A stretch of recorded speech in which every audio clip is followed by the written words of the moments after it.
佩洛西窜访事件，中国并未落入美国的圈套，真正失望的人是谁？观众朋友、网友朋友，大家好，我是付天少。对于佩洛西窜访台湾地区事件，现在很多人还非常生气，因为这一次是毫无必要的挑衅事件。对于佩洛西来说，他需要这次窜访，有为民主党拉升选情的需要，更有为自己因为涉嫌操纵股市洗罪的需要，当然也有为他下台之前博取政治遗产的需要。但是随着解放军展开大规模围困台湾岛的演习，他所说的访台是为了和平与繁荣变成了谎言。美国 CNN 甚至认为，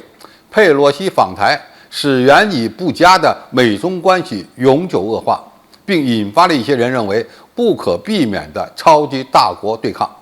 甚至会变成重大误判。《纽约时报》提出，佩洛西的访问可能会损害白宫推动亚太地区主要盟友对抗中国的努力，因为这次访问而感到被边缘化了。现在有一点是可以肯定的，如果解放军当时对佩洛西的专机采取行动，那么这场危机就不是台海军事危机，而是中美之间的危机了。如果中国当时派出军机在公海上对他的座机进行拦截伴飞，反而容易发生擦枪走火的事件，也会让美国的反华民族主义情绪上升。所以中美之间应保持沟通，以避免真正的危机。如果因为拦截佩洛西的专机而引发中美军事对抗，那么赢家很可能就是华盛顿的那些反华政客，甚至是国际上希望中美开战的国家，当然还有依美谋独的民进党当局。而中国大陆现在采取的行动等于是防守反击，层层加码，而美国并没有什么好办法来应对，只好一次次的向中国解释一个中国政策未变，不支持台独等等。但是为时已晚了，解释权已经被这场军事危机所重新定义。可以这么说，通过这次窜访事件，台海局势事实上已经被改变。解放军不但把突破所谓的台海中线变成了常态，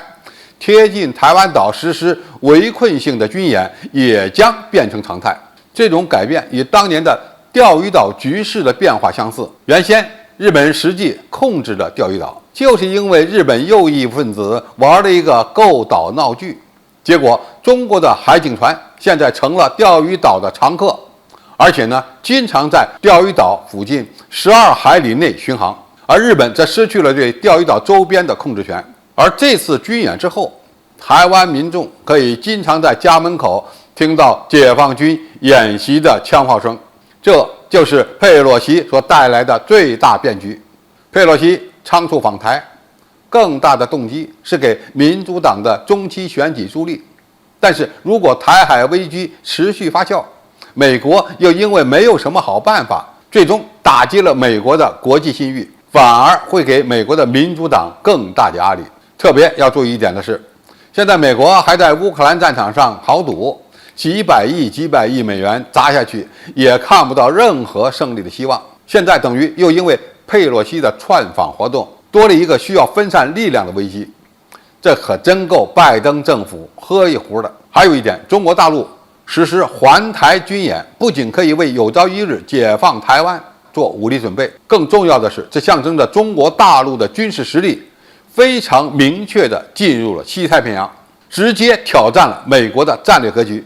这是此次事件所带来的更深远的影响，因为中国大陆所展示的军事实力已经全面覆盖了台海。美国的航母军舰要想穿越台海搞所谓的自由航行，可能根本就不够看。中国大陆一定会采取强有力的手段来反制台独势力，反对美台勾连，但这不意味着要与美国发生正面的武力对抗。对于这一点，拜登政府其实与中国政府是有默契的。接下来佩洛西还要在其国家面临属于他自己的麻烦，而台独分子将在惶惶不可终日中煎熬，直到对台特别军事行动正式展开。好，今天的评述就到这里，谢谢大家收看，我们下期再见。